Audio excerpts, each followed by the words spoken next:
right, here we go, kicking off another brand new hour of the Steve Gruber Show. Glad to have you along here from the foxhole of freedom. Warning, the Steve Gruber Show often results in extended periods of American pride, American optimism, and uncontrollable enthusiasm in the future of this great country. We're kicking off the live broadcast and Real America's Voice, MTN, reaching a growing global audience. Thank you for being here. It's the No Panic Zone. Three big things to know this hour. Number one Democrat state has seen its homeless population double in 5 years. More failing policies mean we're not getting the job done. Number two, in yet another sad turn of events, the Supreme Court has sided with illegal aliens and has blocked President Trump from doing his constitutional duty. Barrett and Kavanaugh are both long-term problems. And number three, we start with breaking news this morning. After delivering an Easter message and visiting with America's Vice President J.D. Vance, the Pope has died at the age of 88. Pope Francis, dead at the age of 88, a controversial figure over the last many years because of his very liberal policies on so many topics. The Vatican announcing that he died this morning at 7:35 local time in the Vatican. Born in 1936, Pope Francis has served as the Pope for many years. Big changes now for the Catholic Church. What will they do next? We'll talk about that going forward today, but that's the breaking news at the top of the hour today. Pope Francis dead at 88. The White House will be hosting the annual egg roll today on the South Lawn. This comes after an Easter weekend spent focused on the Christian faith. Listen to these White House staffers singing Amazing Grace. How sweet the sound that saved a wretch like me. Ah, yes, what a refreshing change compared to last year's debacle on Easter, which was to declare Transgender Visibility Day on Easter Sunday, a slap to all Christians around the world. The Democrat Party have made complete fools of themselves over the last several years, siding with absurd factions at the expense of most Americans. One example being the billions spent on the war in Ukraine. All for what? The war is still going on. The Trump administration says it's ready to cut ties if peace is off the table. They're trying very hard, but if peace is off the table, we're out. Here's Secretary of State Marco Rubio. The Ukraine war is a terrible thing, but it's not our war. We didn't start it. The United States has been helping Ukraine over the last 3 years, and we want it to end. But it's not our war. I want everyone to understand that. And the reason why I make that point is the president has spent 87 days at the highest level of his government repeatedly taking efforts to bring this war to an end. We are now reaching a point where we need to decide and determine whether this is even possible or not, which is why we're engaging both sides. So we need to determine very quickly now, and I'm talking about in a matter of days, whether or not this is doable over the next few weeks. If it is, we're in. If it's not, then we have other priorities to focus on as well. Yeah, there you have it.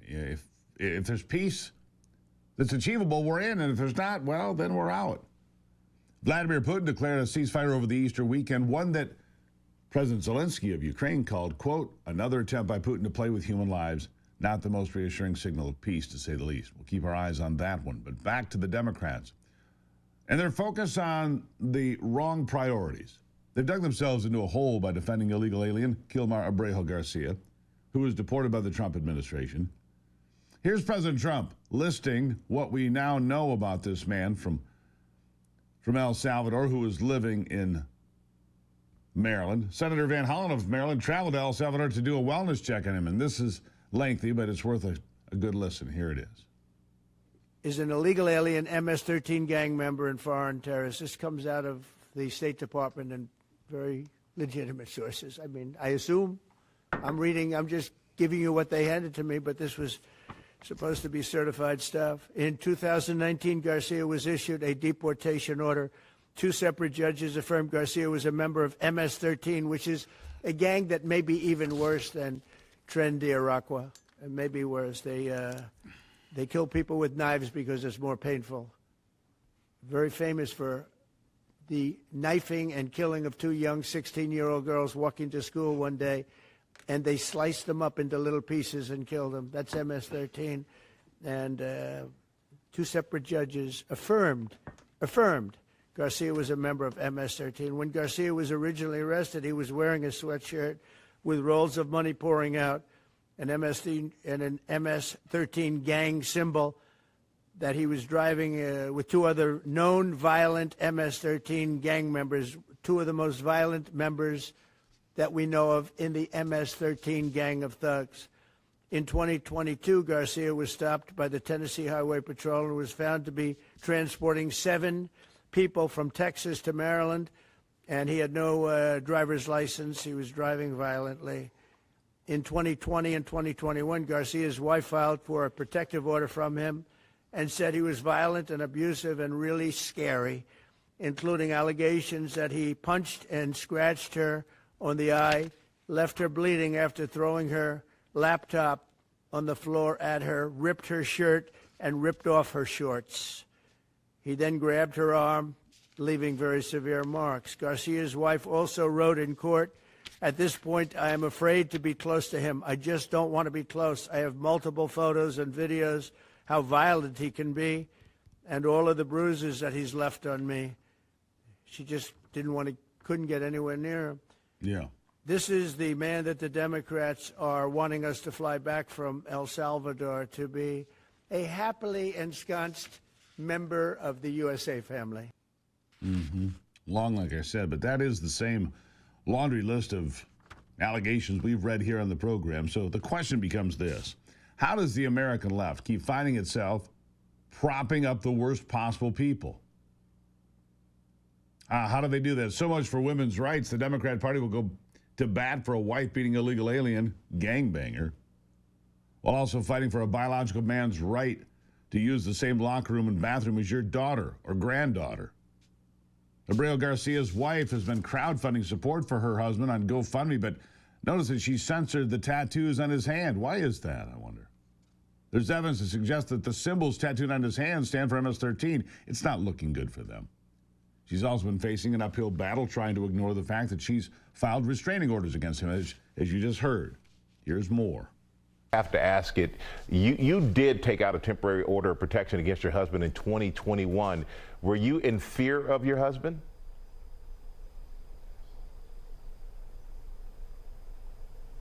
My husband is alive. That's all I can say. Okay, and I'm not going to push on that, apparently. But not going to push on that. Michael Strahan fancies himself a journalist. Journalists would follow up on that. Apparently, he doesn't consider pushing for the truth as part of his job. To his credit, he tried. It appears someone in his ear probably said, "Don't ask any more about that." Oh, well, that's what we get. That's what we get from people like Michael Strahan. But when we come back, a masterclass from Stephen Miller, all right, to set the record straight. Good to see you on a Monday. We'll have more on the death of Pope Francis coming up a little bit later in the program. It's the Steve Gruber Show.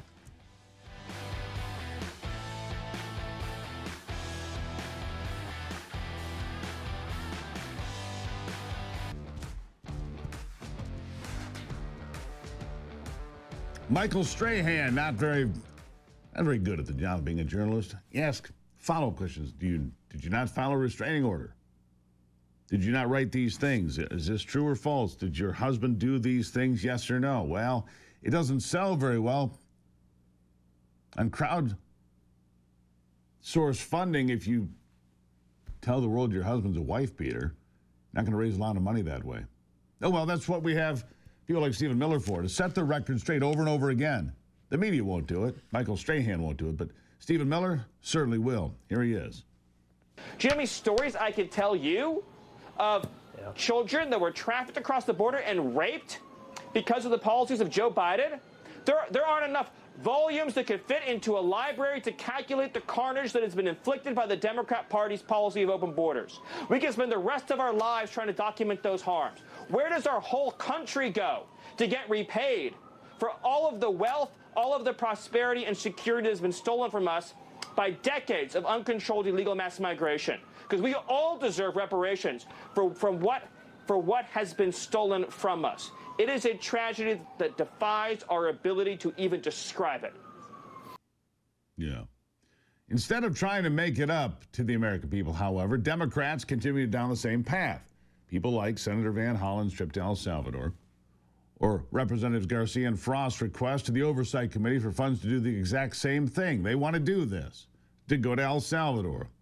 Well, here's Oversight Chair James Comer's response, quote, "It is absurd that you both displayed active hostility for over 2 years toward the committee's oversight of the Biden border crisis at the consequences of millions of illegal aliens entering the country. Yet now you're seeking to travel at the committee's expense to meet with foreign gang members. Your request is denied, and rightfully so.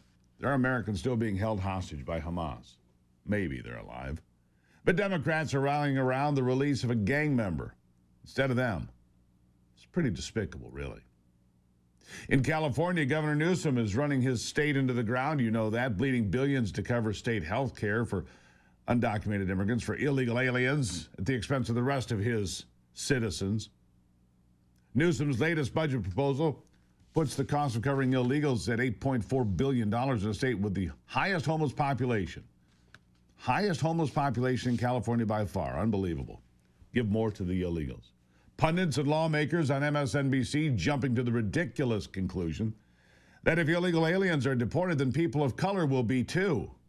Of course, it makes absolutely no sense whatsoever, but they'll babble about just about anything. Listen to this. Because if they could do it to them, if they could snatch students off the street without any pushback or recourse, they will do it to any of us. To be very clear, it's going to be the people of color and vulnerable communities that are next in line. I think that's right, and that's certainly part of why the African-American community is so strongly behind the supporting Kilmar. Yeah, we're like, we are not for this. Yeah, because I think that's right. Oh, good God. I don't think identifying yourself with a gang-banging wife-beater is the winning strategy that you think it is. I'm just going to say that right out loud again. While the left-wing party focuses on the rights of people who came into our country illegally, El Salvador's President Bukele makes a bigger and better point. Here he is. What about the human right of a woman not to be raped? I mean, what about the human right of kids to play or to be free or to go to the park? And what about the human right to live, or the human right to walk in the street, right? But no, they were worried about the human rights of the killers.